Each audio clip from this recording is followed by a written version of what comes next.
You're listening to the We Are Libertarians Podcast Network. Find all of our shows at wearelibertarians.com. You're listening to the We Are Libertarians Network. Learn more at wearelibertarians.com.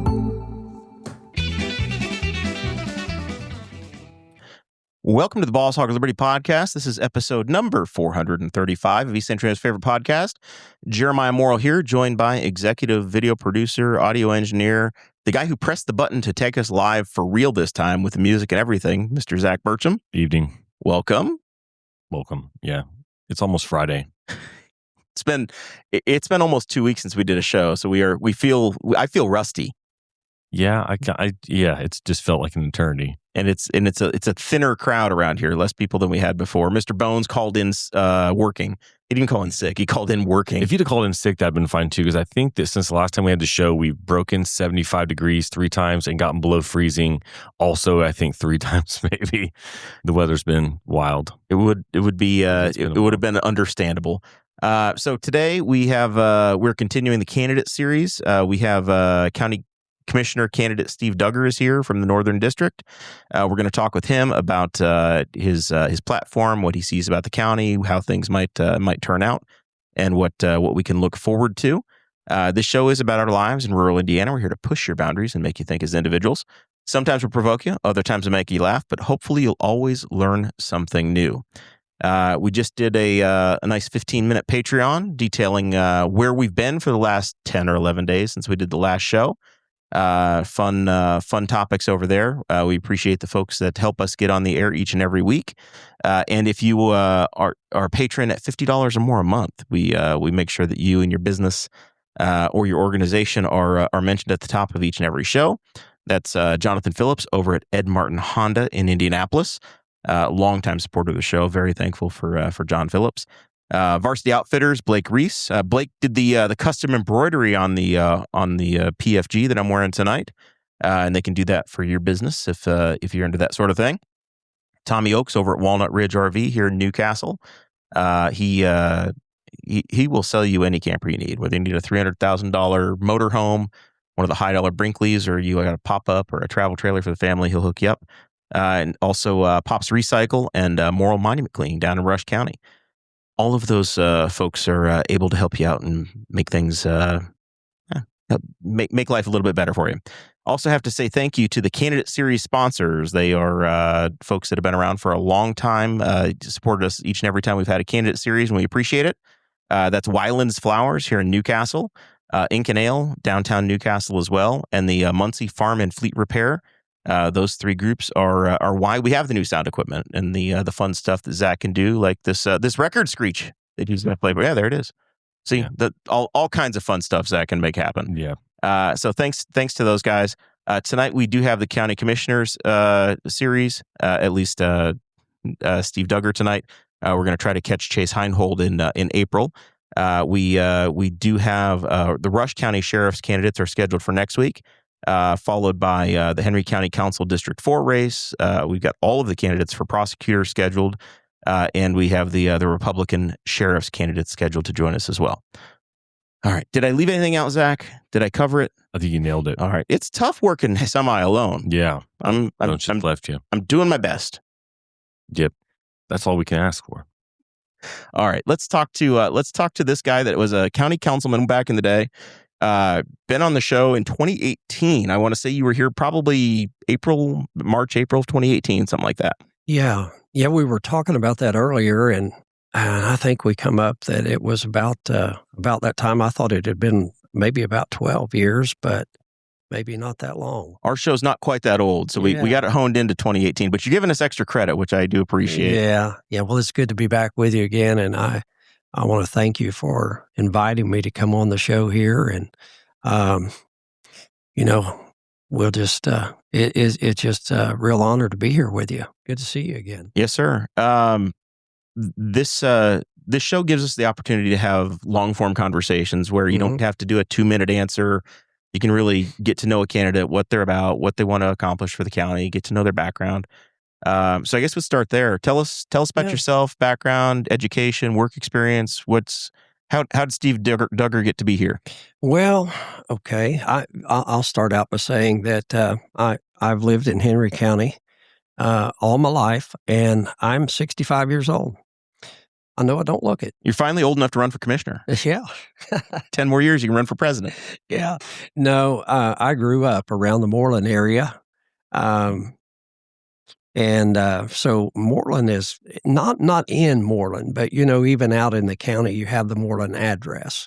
And so I had a 766 phone number, but a Newcastle zip code. Well, we had a 766. It started out P06. Really? P06 is 766, but I don't know why they didn't just say 766, but at P06 2926 was our original phone number.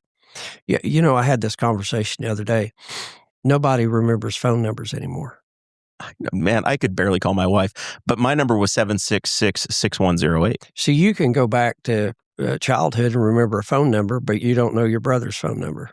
He's one digit off from me. I do know my brother's. You do? But I literally have about 6 in my brain. That would be it. That'd be tops, and everybody back in the day. Jeremiah and I are in the right age. How many phone numbers have you had? Cell phone numbers? I've had 1 business phone number and 2 personal cell phones. I've only had 1 personal number. You'll have your cell phone will follow you forever. Yeah. At this point. I've had the same number since like 99. Yeah, 99 when I got my license. So yeah. Yeah, so I can't remember those numbers, but yeah, you're right. And then a thing with new kids don't know how to get around the county or the town because they're never looking out the window. Right. They're looking at something while their parents drive them around, so you can't give them directions how to get around town. They have no idea. We've already distracted Steve, and we've diverged. Okay, so I grew up, went to the Moreland School. It was a good time. Later on, we went to when you got to the 7th grade, you went to Blue River Valley. That's where I went to junior and senior high school there. Play football there? No, I wrestled. Yeah. Undefeated. Yeah. No, we didn't have a football team. You know that. No, I wrestled. So I entered into the ministry at a young age in my 20s. And so I was in Muncie, Jackson Park Baptist Church for 30 years. And, it was it was just a life's calling, And so I was in the ministry, and that's how I told you that I got involved in radio, because we had 2 radio stations. We had an AM and an FM, and you didn't know this about me. I was on cable TV for probably 5 years. We made our own programs, and I had somebody that done the editing and all that, and had commercials made. I went out into a junkyard one time. We can just talk here, can't we? Absolutely. I went out into a junkyard one time. I was standing in this junkyard, and I'd hired this guy to come out with his camera and all and make this commercial. And I was talking about, how these cars, and here they are. They're ruined now, and that's the way life can be sometimes. You just end up, and life's not so good. But there's a better way.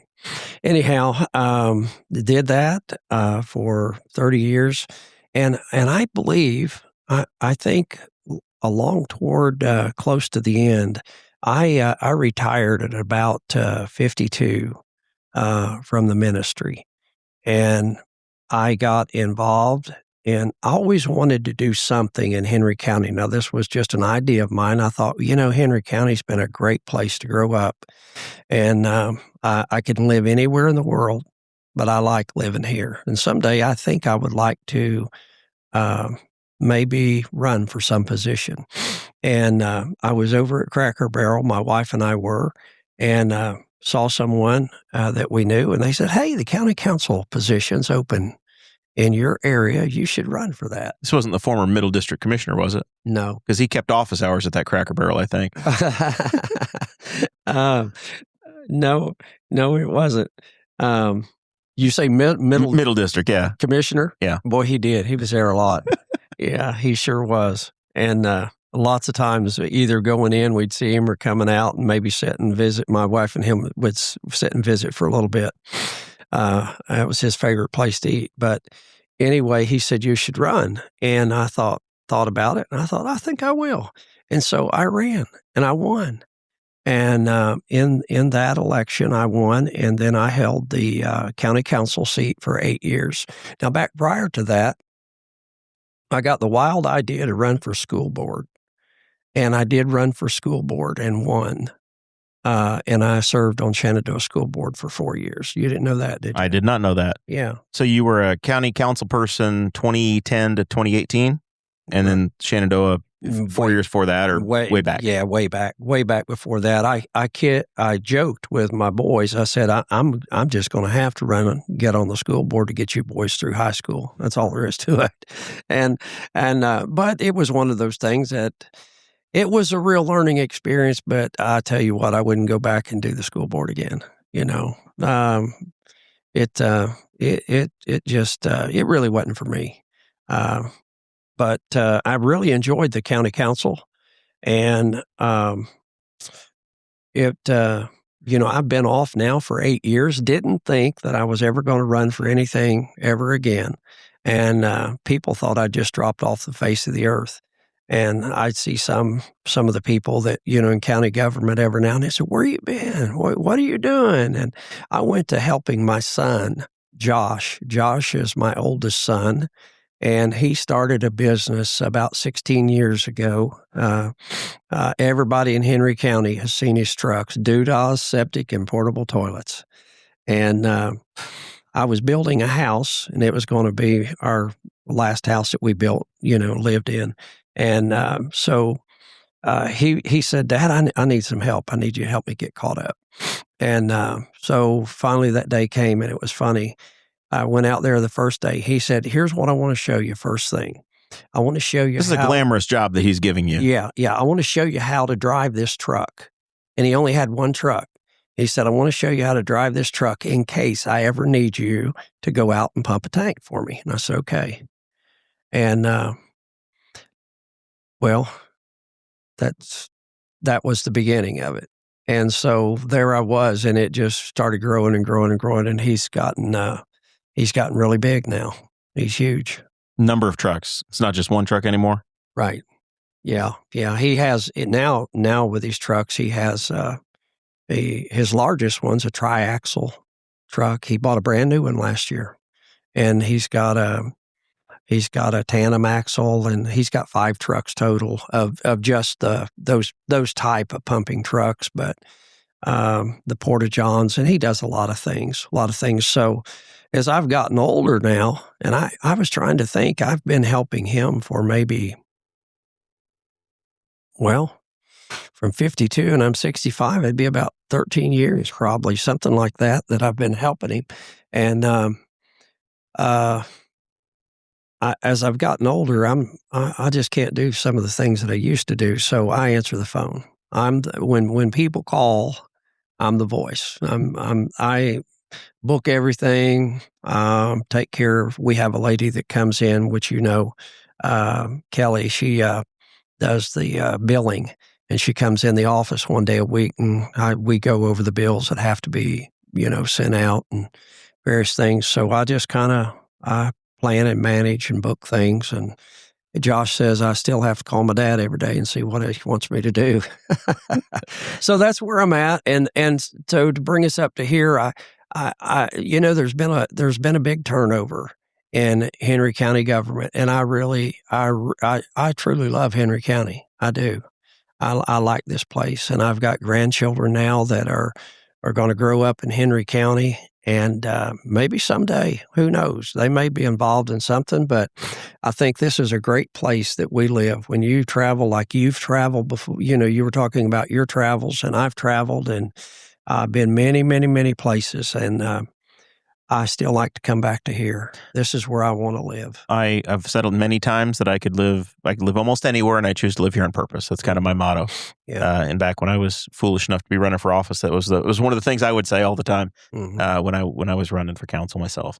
So what motivated you? Joe Wiley's retiring, I was talking to Joe. Joe called me one morning on the phone, and he needed something related to the business. I think he needed to rent a Porta-John or something. And we were talking, and he said, he said, well, I'm not going to run again. I voted for Joe when he ran. I said, man, when it come out of the Summit Church here, I said, Joe, I voted for you. I hope that's what you want. And he did. And but he said, you ought to run him. You ought to run for my seat. And, sometimes it's just that thought that triggered your thought thing. And I thought, well, I wonder if that's something I should think about. And I thought about it. And I anyway, come to the conclusion that I think I do want to do this. I do want to try it. So the county commissioner job is part-time, but it can also be all-consuming. Right. Is what I understand. There's an office here at the courthouse, and you can put as much time or as little time into the job as you want to. How do you see your time as a commissioner? And obviously you were a council person where they met once a month and you had some boards and some things you were on, but this is you're going from the financial side to the executive side of the county government. Right. How much of your time and effort are the people of Henry County going to get if you are a commissioner? I figure that I'm going to be going up to the office every day and, here in Newcastle. I look at the past commissioners and the time that they spent a lot of time in there. They just did. They were on top of things and they spent a lot of time in there. And I know a lot of it can be done that you're going to do either behind your desk or on your phone or whatever. A good majority of that is done that way. But there's, I figure that it'll probably take probably 25, 30 hours a week of my time. Okay. And that's not counting meetings and, other things that'll come in. There'll be things on the weekend and what have you, but I'm signing up for it to know that if I am elected, that it's going to require a good portion of my time. So it will be a balance between the phone that I'm on now, where I have a lot of liberty. The fortunate thing is sometimes my phone starts ringing at home early of a morning, the business phone. It's a cell phone. And, I'm answering it and doing things. And, but I've still got that freedom to move around and always have my phone with me. And, but it's going to require time. And, I don't want it, I just know what it is. And there's probably a lot of things that I'm not up to date on because I've been out of touch with county government for a while. And, to do that, if that answers your question. We'll get, we got some of that we're going to get into some detail on just to try to pick your brain and feel where you are on stuff. All right. Some hot topic issues that the commissioners have been dealing with here lately. Okay. And I this is a nuanced thing, but it also goes into the conversation of how do you look at county government and the commissioners, and you have ordinance influence. You decide, hey, here's how many chickens you can have. Here's how many animals you can have on a property. You're involved in zoning and all of these different decision-making things. So this last month or two, there's been a neighbor dispute. Somebody owns a swimming pool and they live next door to some folks that have a honeybee operation. Mm-hmm. And the bees are going over to the swimming pool and they're trying to drink out of allegedly they're trying to drink out of this pool. And it's led to a fight where the neighbors have gotten really nasty and they're arguing with each other at county commissioners meetings. And Commissioner Hoon has introduced an ordinance saying, hey, we can do something about this and restrict honeybees. And it sounds like Commissioner Dellinger has taken the approach of, hey, we can't be the arbiter of civil disputes. I'd love to hear your opinion and what if you were a commissioner today, what logic would you have when these kinds of issues come to you, and how do you settle these things? How do you square this? Well, you say these kind of issues. Let's just deal with the one, bees. Okay. We got more after this, but that's the one. That's the one for now. Fine. Yep. And here's the thing, and this is what I like about this, Jeremiah, is that you're having me on here, and I'm who I am, and I may not be the person for a lot of people out here, and they get to decide that. But this bee ordinance, I wouldn't touch that with a 10-foot pole. I mean, that sounds like something they would come up with in California. Saying you can only have so many bees on your parcel. So many bees, and I mean, okay, yeah, I just, I think it's ridiculous myself. Now, I know the neighbors are not getting along, but if they wasn't fighting over bees, they'd be fighting over a dog or a cat or probably something else, a property line. I mean, for years and years and years, people, if they don't get along as neighbors, it's just bees today.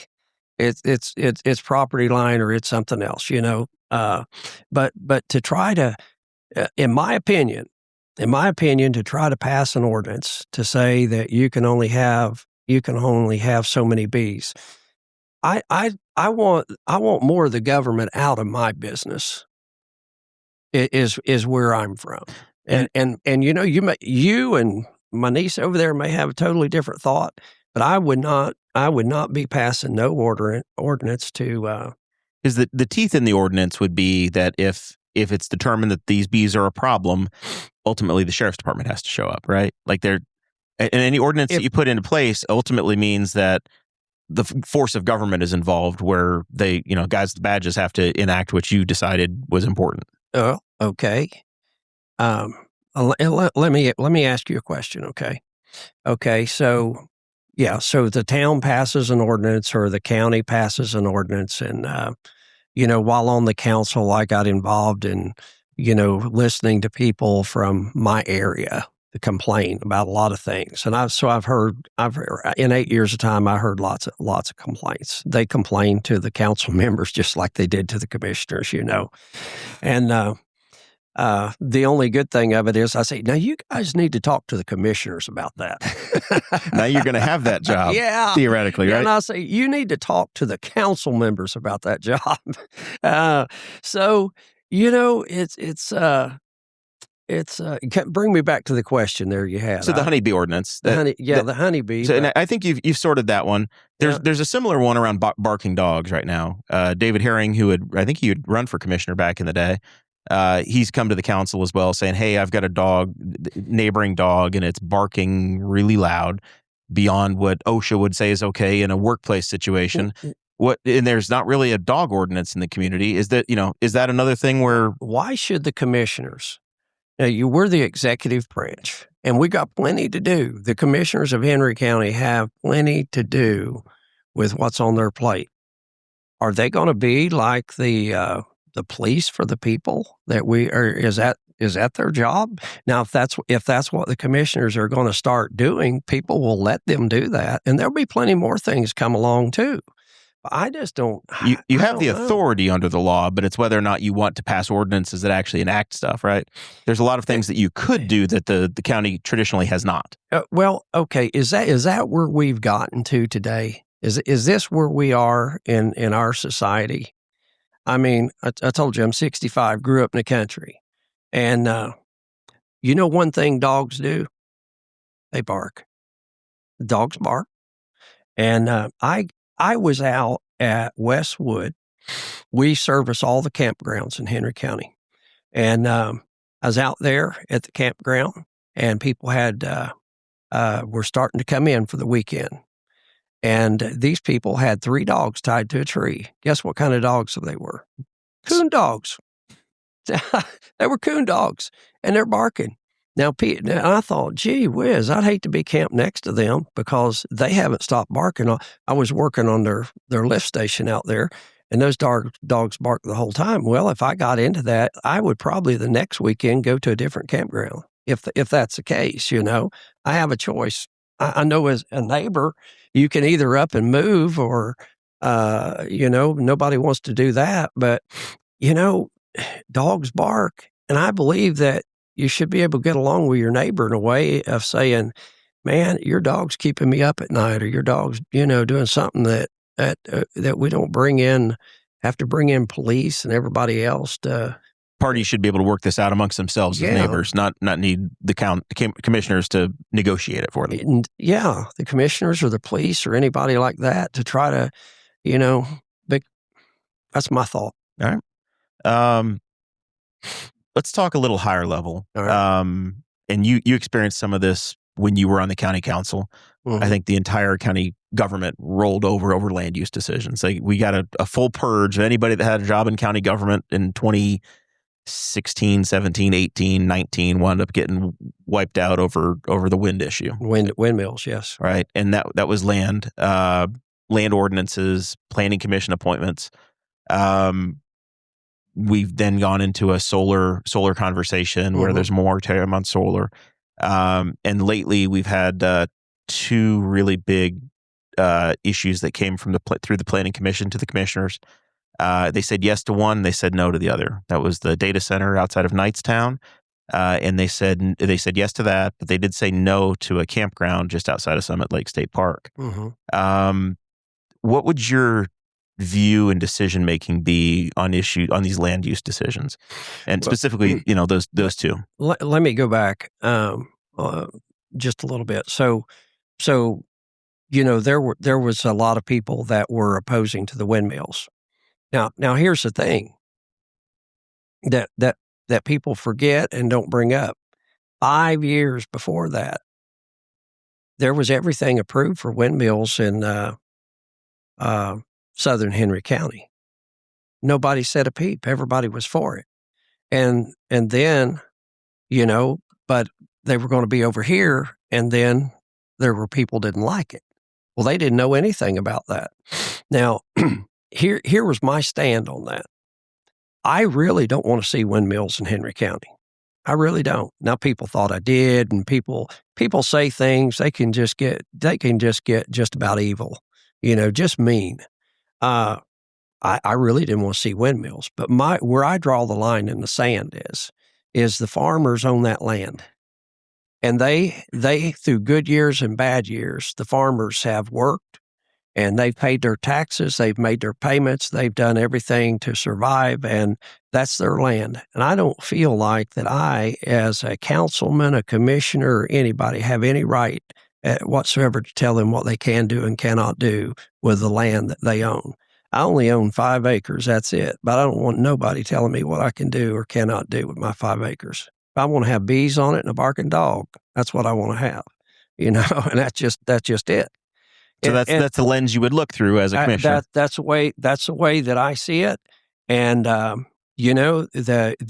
were farmers that wanted that, and that was their income. And I look at it like this. And I told the farmers this. I said, look, you guys sold the land. You sold the land to people. You wanted to sell land for people to build a house on. You invited them into your community. And I said, now you're dealing with that. Now, if you've noticed since then, it's real hard to buy a little land in the country to build your house on. You just about can't. Nobody wants to sell a parcel anymore. No, no farmer out here is going to cut any land off of theirs and sell it to somebody and let them come in and then them dictate how the farmer is going to live. They wised up a little bit, but they did that. And I said, you guys did this and you made a little money on it, but now it's biting you and you don't like it. But as far as drawing the line in the sand, though, my thing is that the farmers pay 70% of the taxes in Henry County. And I can name you the top taxpayers and all that. And if I come to the farmer in the country or I buy a house that's built, I feel like I'm joining them. They're not joining me. I'm deciding that I want to live in your community.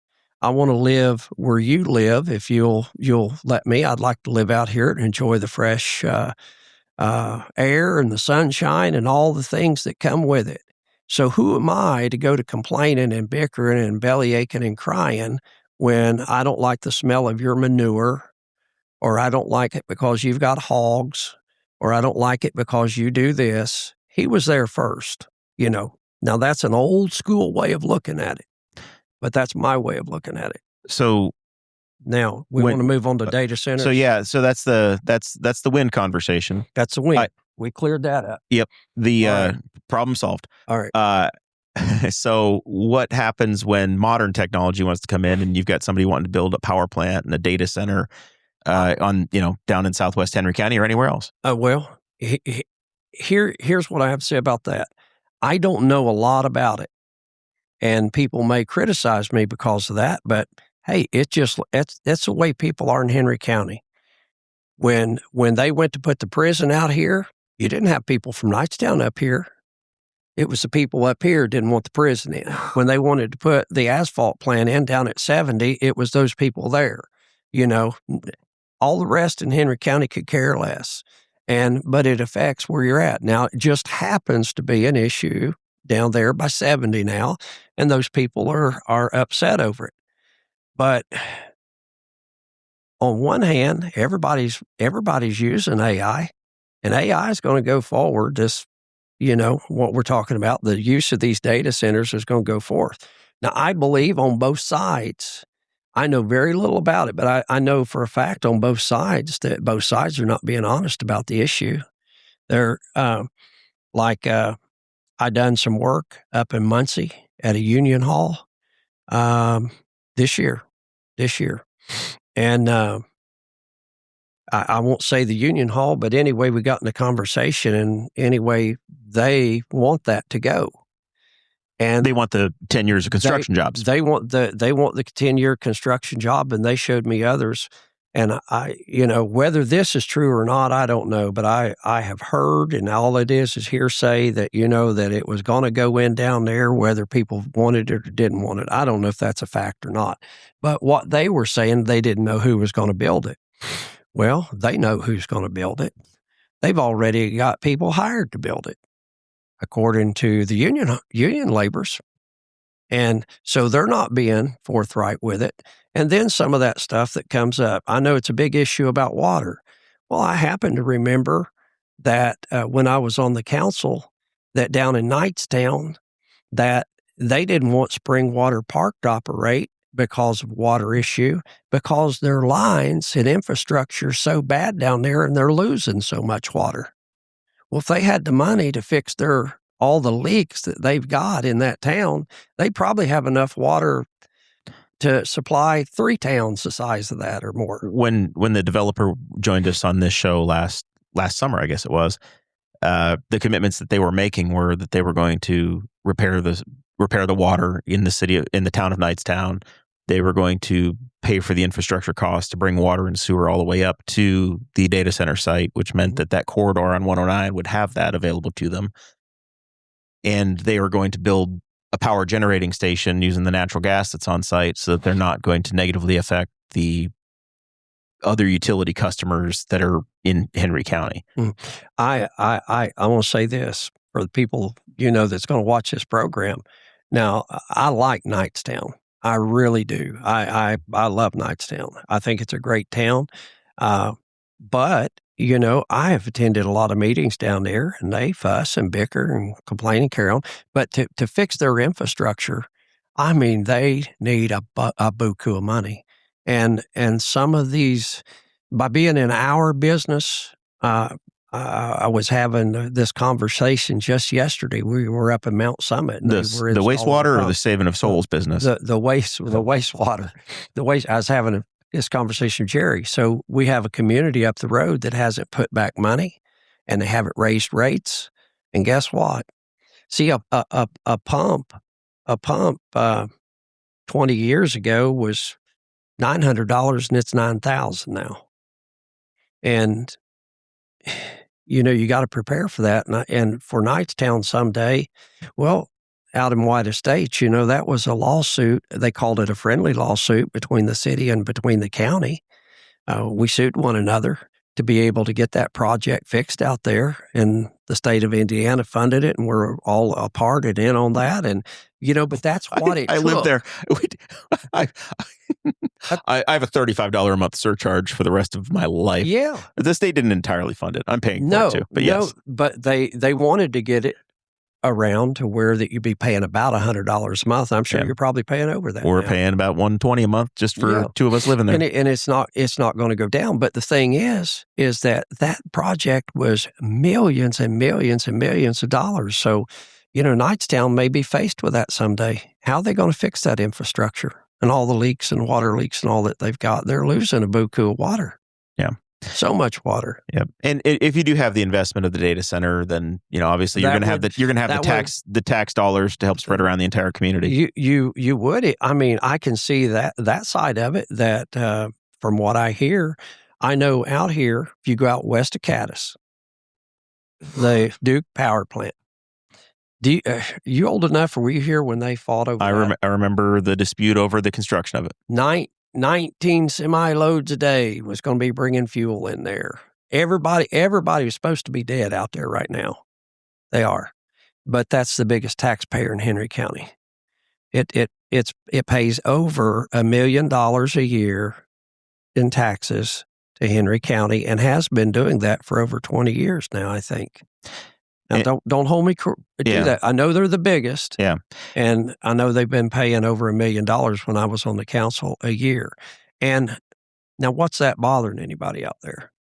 And that's essentially the power plant type. That natural gas plant is essentially what you'd see built in this data center parcel, plus the technology buildings. Yeah, but if you drive by there, you just you don't even really notice it. You never see maybe one or two cars there, and that's it. And I can't see what the people that were against it are saying about it. How bad it was going to be and everybody's going to die. I think a lot of this gets hyped up and hyped up and hyped up. Again, I've not been involved in that. I know very little about it, but I say this, that it gets exaggerative on both sides. So if you had served as a commissioner at the time, you would likely have leaned yes on voting to approve it. Well, I would have had to have more information, but I can definitely see the pros of it. The cons of it is they're saying that the water and noise pollution and things like that might kill all that guy's honeybees. In my opinion, it's probably in one of being proposed in one of the best places that it could be out there by Interstate 70. But I don't know all the details. Yep. I don't. Other land use conversation, I guess, the other hot button one we had wasn't nearly as high profile, didn't catch the statewide media, but somebody wanted to develop a campground south of Summit Lake. Yeah, and I know where that's at, but I just saw, and I'm not on social media, okay? I say I'm not. I joined Facebook a year ago so I could see Marketplace, and that's it. I see Doodah's page that they have, but I seen something the other day where that the commissioners voted it down, and I didn't even know one was proposed. So you'd have to fill me in on that. Why did it get voted down? I think they were concerned about traffic on Messick Road, additional traffic coming in and out. The lack, I think they didn't like the density, the number of campsites that were going to be built. I think they were going to get daily pump outs of sewer because they weren't going to have an actual tie-in to the wastewater system that Summit Lake has. So I think they were all going to have full hookup sites. They're probably going to be calling on you guys to haul material out of there every day, or waste product out of there. Well, it varies. We service Yogi Bear out there. They're our customer. That's a really nice campground. Yogi Bear is, and the folks that run that, really, really good people. When we come from there, we go to out here where they sell the RVs. What's that? Walnut Ridge. Walnut Ridge. That's where Tommy Oaks is. Nice campground. Those people have a waiting list for people, to get in there a lot of times. And then we have Westwood Park, which that's kind of weekend camping there. I think the most you can stay maybe is a week. Yeah, a week or two. Kind of like Summit Lake's a 2-week stay. Yep. And you've got the Christian campground down here. You've got New Lisbon campground. And you've got over there in Middletown, the campground there. I think I've named them all. I think that's it. Zach, you're the expert. I think does that cover it? Doing Summit, yeah, but I think that covers them all. We service every camp. Oh, we got Loves. Loves has got about 4 spots as well now. Do they really? Yeah, the Loves in Knightstown added some spots. I'll have to do a weekend at the Knightstown Loves. Yeah. Have you been to the Yogi Bear campground? No, I haven't. Yeah, it's a nice campground. But so what a lot of these do, though, they do have their own. New Lisbon has multiple septic systems in there. I think they've got 7 in that campground. And And then over at Yogi Bear, they pump out their campers and put them in a holding tank. And that one does. They each have and they have septic systems over here. So some of them do have their own. We service the KOA in Richmond. They have their own septic systems. So I don't know what their plan was up there. Like I say, I didn't know a campground was going in. I would think that they would have had to have been approved by the state because those campgrounds are run by the state. Yeah, and I think that was what was supposed to happen was that they needed to have the rezone approved by the commissioners so that they could go to the next phase with the state. But before they could do that, essentially this killed the project. I see. That's just asking you about the issues that have been going by now. I think helps folks understand how you're going to view future things as they come up in the next 4 years. Sure. Tell me about. And if I skip over something, don't put enough emphasis on it. Call me back to it. I don't care. So, like the planning commission, one of the commissioners serves on the planning commission. Mm-hmm. You get appointments to the planning commission. Tell me about the kinds of people, the lens you'd like them to look through, and would you defer? If the planning commission said yes, we appointed these people, we trust them to do this. If they said, hey, by a 7-4 vote, it should go through, then I'm not going to override it as a commissioner, or are you going to say, hey, nope, now I want to do a set of hearings and sit here and talk about it for 2 more months? Well, I think if which there's a member of the council sits on there, a member of the commissioner sits on there, and I don't remember all of them. I think a township trustee has to sit on there. It's broken down to who all has to sit on there, and you've got about, I think, 7 people. Am I right? 7 or 9. I think the surveyor's office has an appointment. County Extension has an appointment. Mm-hmm. Council and I think commissioners both have a member serve, and then you have a number of appointees. Yeah. From the commissioner's office. From the commissioner, and I don't know if there's an appointee. So, if they. I think I would be inclined this. I mean, I don't know anything in the past in my 8 years of being on there that I would want to overturn that the planning commission, had decided on. Is that what you're asking me? I guess that is because I served. The reason I asked this question, I guess it's personal to me, not nasty personal, but I was on the Memorial Park Board. Mm-hmm. I was appointed by the commissioners 10, 12 years ago. I don't know, to serve on the park board. And you'd go through, you'd do the effort, you'd show to the meetings, and you'd have a plan, and then you'd turn around and the commissioners would say, yeah, we don't want to do that. Why? Yeah, so you go through all this effort as an appointee on a board, and then you present it to commissioners, and instead of them saying, yep, we agree, we appointed you, we trust you, they would say, no, we're gonna start the process over and decide for ourselves. Well, I made that mistake last week. My niece is sitting here, and she said, here's your sign design for this political campaign. Well, we agreed on it, and then I go order red and white. And I've gotten beat up really bad over it, and I think I've learned my lesson. And you didn't listen to your campaign managers, what you're confessing to. I didn't. And I really got scolded good last night and told about it. Well, why would you let us? And that's the same thing.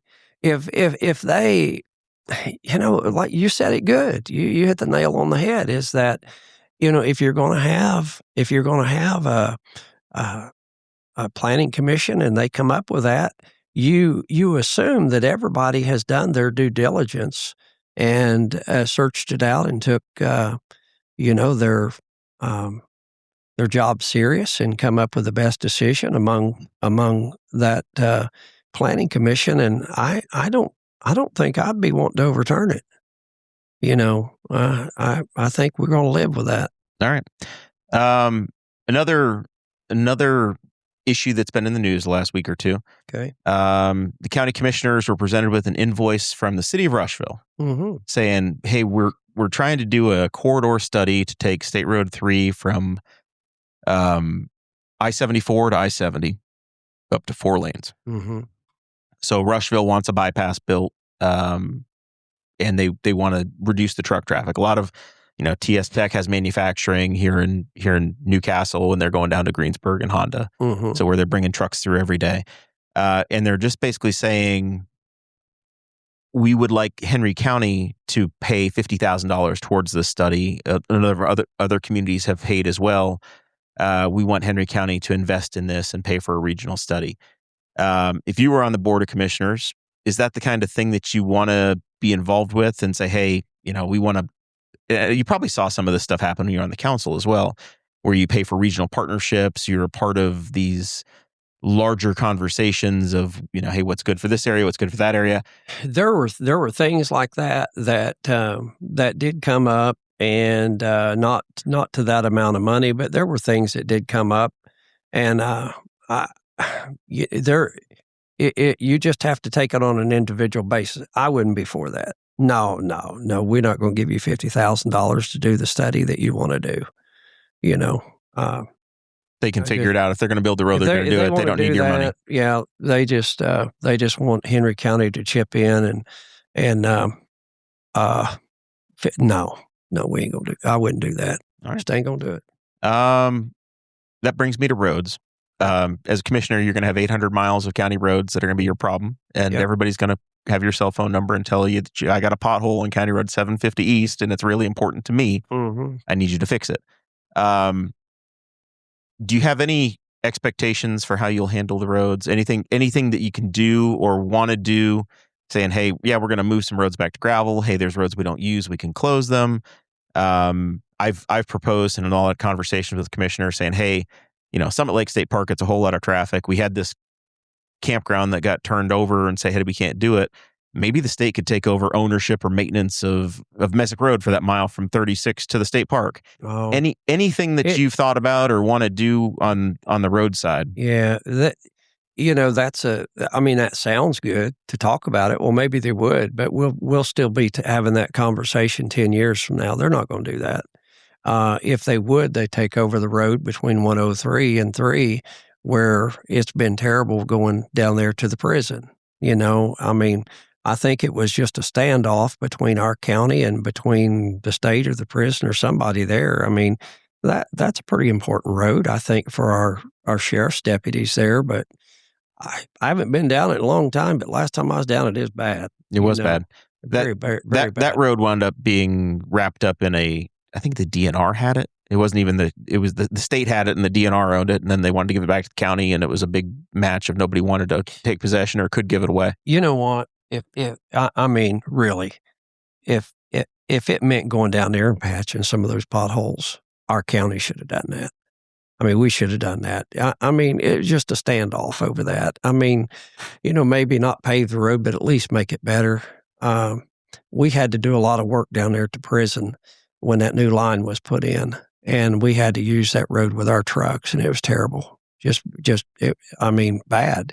You're trying to move a truck that's weighted down, and the road was closed. That particular road was closed for 15 years. You could get to the bridge to access fishing, and you couldn't go all the way through. Yeah. So there was hardly any traffic on it. So on the roads, I can take you back on this. The state of Indiana offered $1 million to Henry County and other counties back about maybe 10 years ago. They said, we'll give you $1 million for your roads, but here's what you're going to have to do. You're going to have to come up with $1 million. We'll match it. You come up with $1 million, we'll match it. This is community crossings money? I don't know if it was listed under that or what it was. It don't know the name of it, but here's what we did. So, our wheel tax was lower than anybody. So we adjusted the wheel tax where we could come up with that $1 million, and it didn't kill everybody. It really didn't. And it was based on the weight and what you drove. Cars and motorcycles paid a little bit more. Cars paid just a little bit more. Heavier trailers paid more. And I was part of that vote, and I voted for it. And so that would put $2 million a year into Henry County roads, money used for that. Now, I've been told that we didn't get the money last year, and I don't know why that we didn't get it, but we have been getting it. And anybody could notice that our roads have been improving, but they were bad for so long. Everybody knew that it's going to take a long time to start catching up. I'm not for turning pavement into gravel. I think we should be advancing. instead of going back to the Stone Age, really. But our winters are rough and they're hard on our roads. But if we can keep that $2 million each year, and that's what it's designated for, that's not to run the highway department. That's for road money, road use. And I'd like to see if that money is still being used. If we're not getting the $1 million, we still have $1 million a year, and $1 million doesn't go far when you're buying asphalt. But especially when the asphalt plant's in Delaware County. Yeah, yeah. So that is that was something the state of Indiana could do, and it definitely didn't hurt them. But it helped Henry County, and I would hope that we could go to getting that money again, and it being put into our roads. Want to remind everybody, we are sponsored, the candidate series, by Wyland's Flowers, Ink and Ale, and Muncie Farm and Fleet Repair. So please support those businesses. Reach out to them, say thank you for being a part of this, and go buy your wife some flowers. She'll be happy about it. All right, so next section of conversation is around our county park and some assets that are inside of it or adjacent to it. Okay.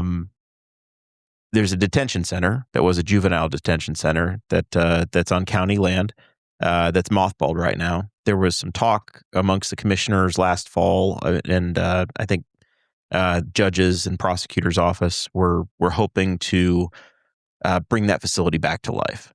Do you have any thoughts on the future of the detention center? What should happen with it? The county right now is paying for maintenance on the building. I think it's empty at this time. What should we be doing with that facility? Well, I watch the meetings online, and that's kind of nice that you can do that late at night if you want to.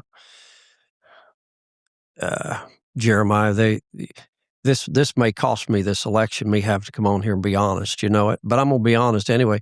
We've been talking about this detention center, that building out there, for how many years now? It's been mostly. It hasn't been the original detention center in about 15 years. So then it's been a hot potato since that time, right? Yeah. It's been leased out in a lease that was viewed pretty poorly for the community, and now it's empty again. It's like an anchor to this county, is what it is. They just spent $2,000 some on sprinkler heads down there that got frozen this winter. I don't know what they would consider the insurance and all people. I mean, it looks like a nice building. I've never been in it. They say it's really nice. If Henry County can't come up with some good use for that building, and if there's nobody around here that was looking to rent that or lease that, and maybe they need to broaden their ideas of what the purpose, or what could that become some kind of a multiple purpose building of some kind. Not going to do anything with it. Tear it down.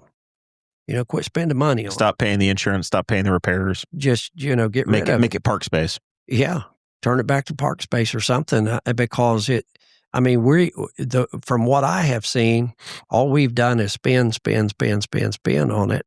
I mean, for years. And it's, if it's not going to be used for something and something done with it, I mean, and I don't know the age of that building, but there are things that I would say it's like 30 years old, somewhere in that range. Well, when you get to putting roofs on buildings like that, I mean, you're really talking about some big money and other things that go wrong. So I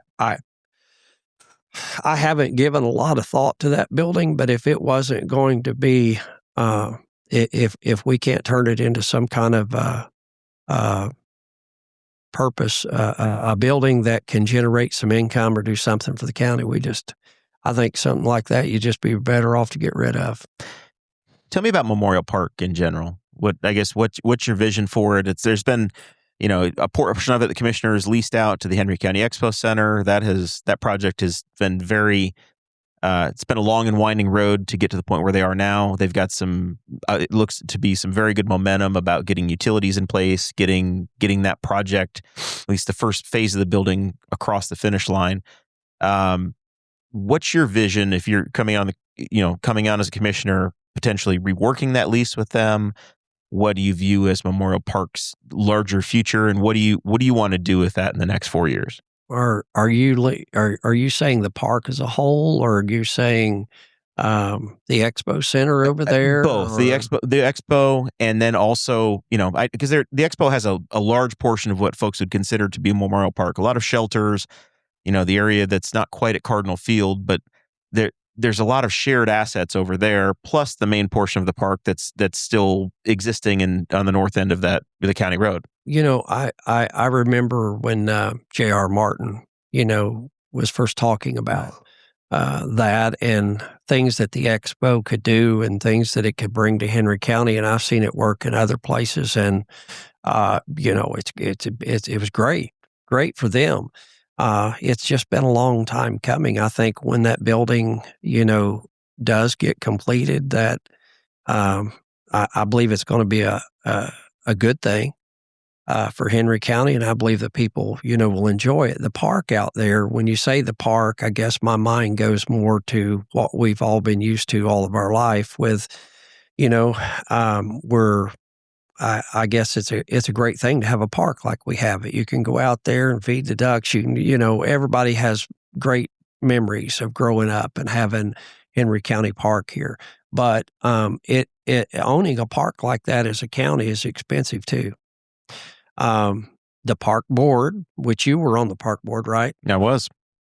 How long were you on the board? I think I made it 3 years before I got before I started losing my hair. Yeah. Well, you guys, there's a lot of fighting goes on out there, isn't there? There's a lot more turnover than any county board I've ever seen. Yeah, Steve. And I think you have so many stakeholders. You have a golf course, you have a county park, a Memorial Park board. You've got an expo, you have county commissioners, you have county council, you have the Henry County Saddle Club, all of these different stakeholders that are trying to figure out what to do with this asset. I was on the council when Mr. Neal bought the golf course. And we all, know there's an agreement and all that in place. But anyway, he's done great. Yeah, I mean, everybody that I hear says it's great. Henry County could have never put the money in to that golf course like Mr. Neal could, and build a new building, and everybody, as far as I know, loves it's an asset for the community. Sure, and you can't, if you're driving by, you don't know if that's a part of the park or not. No, and now the park itself, I saw the other day where there's some poles out there that need electric and all that. Now, one thing you got to keep in mind is that when the county does its budget, and we do our budget, there was a year there that the state, when we worked on our budget, we sent it to the state, and the state approves your budget. The state cut the part $60,000. Now, here's something that I didn't quite understand, and even though I'm on the council at the time, is that if things were so tight and so hard, and then they got cut $60,000, then, wow, I thought things are just going to fold up, And I realized the commissioners probably picked up a lot of things out of their budget and paid for that they didn't have to pay out of theirs. But you're going kind of back to a question here almost that you asked me earlier. You've got a park board out there that should make a lot of decisions on that. And is it something that the commissioners should override the park on? It's frustrating if you're a park board member and that happens. I'd say it would be. But do you think, in my opinion, I'm thinking, okay, you got a park board that's supposed to oversee the park, run the park. Now, there's things that when it comes to maintenance, and they got a grant to redo the building and some money that was spent out there. What was it last year? Quite a bit of money. Yeah. Redoing the big shelter house and some other things. This is my opinion, okay? I think that maybe the park board needs to be proactive in some ways of generating money for the Henry County Park. You take like Central Park, New York City. I heard you mention Manhattan earlier, and that makes me think of that. Okay, it doesn't cost you anything to go to Central Park. But they have things inside that park, though, that generate income. You've got restaurants. You've got. matter of fact, it's staggering. I even actually looked it up one time, and I think that they say that park brings $1 billion in tourism to New York City, but they also generate $100 million. And it might be from a movie set that's come in there and filmed something. It might be from vendors that they have inside the park. And the park is free, but if you participate in anything, it might be something. It's, of course, on a different scale, but might only get $500 million a year out of this park. Maybe just a half. But is there something? Has that been explored? And we're bad about talking about grants all the time. Everybody wants a grant. Everybody wants something. But maybe the park needs to get unified on the board and see, is there a way that we can generate money for this park? We love it so much. I think about, obviously Memorial Park is an existing war memorial park, right? You've got all of these different assets that are out there. But I also know that I've been to the mall in Washington, D.C., and there are T-shirt vendors along the mall that are probably paying a fee to have their cart out there as well, they right? are. So it's not entirely out of the question for that to happen, right? For that to be possible. No. All right. I might get a job down there selling fishing bait or something someday, when Steve's bait and tackle right there on the shore. Mm-hmm. I always thought, and I think there's actually some momentum for it now, that we should sell a kayak permit for people to come out and say, hey, $25 a year, you can bring your kayak out, you get your sticker, and you do it for a DNR park for to go to Summit Lake. Bring your kayak out where you follow whatever the DNR rules are. We'll sell you a sticker, and that's whatever revenue that is for the county. That might be a few $1,000s a year, but that'll pay for something. It could go to the park. Exactly. That'll pay for some portion of the light bill or the water bill or whatever else. Yeah. Those are my little ideas. It didn't go anywhere. I got voted out. When I was on the park board, one of the most controversial things came along is that people wanted to do bow fishing. To go out and shoot fish with a bow, carp or whatever. And I'm like, well, it's legal with the DNR. They were fine with it. Why would we ban that? If you can fish, you can fish. It's the same thing. Yeah, I lost that vote. All right, Zach, it's time for Mr. Bones' personality segment. Yeah, let me get up here. He didn't make it, so now we're going to get to know Steve just for fun. These are pre-selected questions. Pre-selected questions, and they're like not. This is where your campaign manager gets really worried. Well, yeah. Well, this could tank you. This could be the problem. This may be the point where I need to bring my campaign manager over and set her in this chair. There's 7 of these questions. All right. So Bones picked these ahead of time. Okay. If you could, in some of these, we've asked past candidates too, so she's kind of mixing them in sometimes. But if you could trade places for one day with anybody, dead or alive, who would it be? Wow. So if you get to be somebody else for a day. Huh. Joe Wiley. If you're going to say Joe Wiley, you have to give us what era of Joe Wiley, because Joe Wiley is one many hats. Yeah, you're going to ask more if I say that. Dead or alive? Yeah, and you pick somebody that's dead, you get to be them on a day that they were alive. On a day that they were a good alive. Day. You get to pick the day too.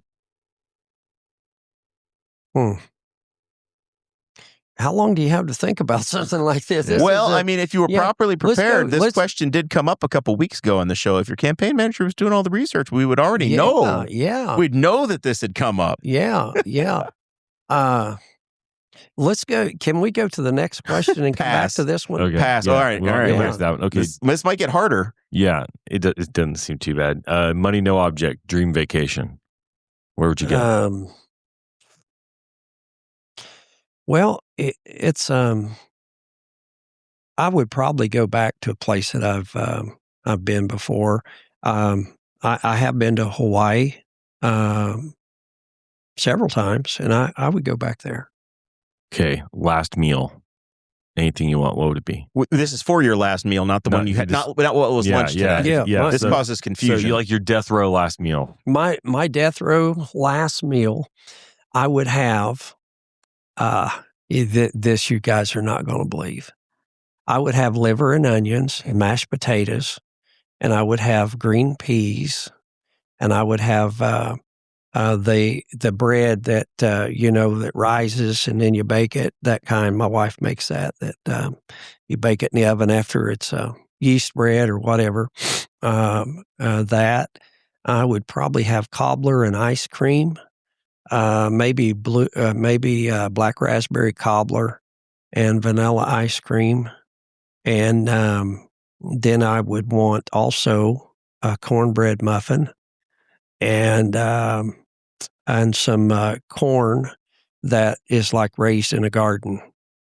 That'd probably be my last meal. So we're going to have to do this in August to have to time the corn correctly, right around the time of the state fair. Well, the people in Tennessee, they freeze it. It tastes just as good. They do that freezer corn. Yep. They cut off the cob and they do that. And they capture the freshness of it. Oh, yes. He was prepared for that question, Zach. Yeah. Okay.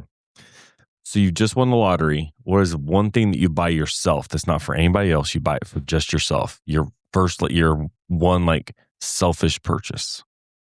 If I won the lottery, I'd buy a new pickup. Very Midwest. So would I. This is a dangerous one. Childhood celebrity crush. Oh, wow. This is kind of embarrassing. I always thought back then, okay, I thought Brooke Shields was about the prettiest thing around. She just done Blue Lagoon, probably, right? Yeah. The Blue Lagoon movie? Yeah. Probably. Yeah, she was a pretty child actor. And okay, dream job if having the skills and what you're going to make aren't an issue. I would probably get me one of those vendor stands down at Memorial Park and sell fish bait. I had a friend that was a band director, and he 4th of July, he went out and they they found a 220 line somewhere in that park, and they sold elephant ears, deep fried, hooked a deep fryer up and sold elephant ears. I met a guy one time that sold flowers. He would have them come in every day on the plane, and he sold flowers, and he was highly educated. And he told me, he said, someday I've got to quit doing this. But he said, I'm making so much money at it. He said, it's unbelievable. And he said, I have nothing in these flowers. And he said, I'm selling them for this, and I'm making, this was back 20 years ago, and he was making so much money selling flowers. Just printing money with flowers. He was. Okay. He was, hand over fist. I would, if I could have the dream job, right? That was a question. Yep, dream job. I'll quit cutting up. I think that I would do something like maybe captain a boat or something. Do something like that, or fly a plane. One of those two. Okay, next to last one, because we got to go back to the first one. This is the last one, but you still have to answer the one about trading places. Okay. They make a movie about you. Who plays you? What actor? Who would play me? They made a movie about me. You get to pick the actor that plays you. Who is it? Yeah, it'd probably have to be Brad Pitt. Good choices. Okay, now trading places. Anybody, dead or alive? Who is it? Oh gosh, there's been. I would choose one of the old famous preachers. It would probably be Charles Spurgeon. All right. That's not one that was on my radar. That's Bones' contribution. There we go. All right. You made it. All right. Congratulations. All right. Final thoughts are up next. Zach, you got anything to promote? Anything we forgot? Anything you wanted to ask of the commissioner candidate? No, not off the top of my head. I tend to agree. Like a lot of the communities seem to complain about a lot of things. I do wonder, like with the bee thing and the campground thing and some of that stuff. And you mentioned the story about the dogs in the campground. Jeremiah and I camp. I'd be irate if I showed up. And my neighbor had coon dogs that were going to bark all weekend. Yeah, they really had 3 there. So in that case, I do wonder, like as a community, if we could just, as a society, be one, not complain about small things, but 2, don't be that guy that's counting on people being nice and being rude. Because their campgrounds have gotten a little weird with people with lights and stuff. But man, yeah, I think in that case that the Westwood Park people would be like, "Yo, don't bring your dogs next time." Yeah, you're gonna have to do something. But no, I think the weather's nice today. It's gonna storm. It's gonna be cold tomorrow. But we got Broad Street Cruise coming up, and April is next week. March flew by. January is the longest month of our lives, and February and March have flown by. I was driving to the studio at 6:15, 6:30, and I thought, man, it is still bright, broad daylight. It's spectacular. They jerked our clock around. It's spectacular. It's like summertime already. Steve, is there anything else we forgot? I guess if folks want to contact you, get a yard sign. You said you got some yard signs coming in, volunteers for the campaign, any of that stuff? They were supposed to be in tonight, and I'm sure they're there at the house by the time I get home. I don't put out signs in March. It's too windy. Blow away. People's done it before they figured that out, And I think some candidates learned that this week. Oh, yeah. You can tell who's been down this road before. And it's just too rough. I'm going to get some signs out this weekend. I appreciate anybody that would consider, voting for me. I appreciate those that don't want to vote for me. We live in a good community. The Lord's been good to us here. And you look around and you see disasters and things all across this nation. And it just seems like at times that I feel like that God's hand is upon this county. There's good people that live here, and we don't face a lot of things that a lot of people face. And we've still got, some down home roots. And I'm like you, Jeremiah. I love Henry County. I could live anywhere else, but I choose to live here. It's a choice for me. And I'm not running for office because I think I'm somebody. I like to think I'm a humble person, but I just if the citizens of Henry County decide to elect me, I'll serve them and the best ability I can for the next 4 years. I appreciate you having me. Very good. Well, we're thankful to have you join us and we spent an hour and 15 minutes chatting today. Oh, it's easy. I'm glad folks are running and we have races and you never want to look at it and go, well, I'm running against this person. I'm thankful we have candidates that are willing to put their name on the ballot. Mm-hmm. And, we usually end up becoming friends when it's over. And if you've gone to the effort of running for office and being involved and saying, I'm willing to serve and do this, that means that you are willing to be a part of the conversation for the community and you're a leader in the community. Mm-hmm. And I don't know how this is going to work out, if it's going to be you or Mr. Heinhold that's going to be the county commissioner, or if there's going to be a Democrat or Libertarian that comes out of the left field but hasn't filed yet. But I appreciate you guys being here and being willing to run. Sure. And talking about the issues that we think are important to the community. Mm-hmm. So thank you for your time. Thank you. And we will be back Thursday of next week with the candidates for county sheriff in Rush County, because all the Republicans in Henry County are having a meeting without us. They counter-programmed Thursday on us. They do that. It happens sometimes. It'll be okay. But I think that's the only real conflicted date we have between now and the primary. So we're going to have weekly content. We appreciate the support of the sponsors that helped us get on the air: Wyland's Flowers, Ink and Ale, and the Muncie Farm and Fleet Repair shop. With that, we will see you next Thursday.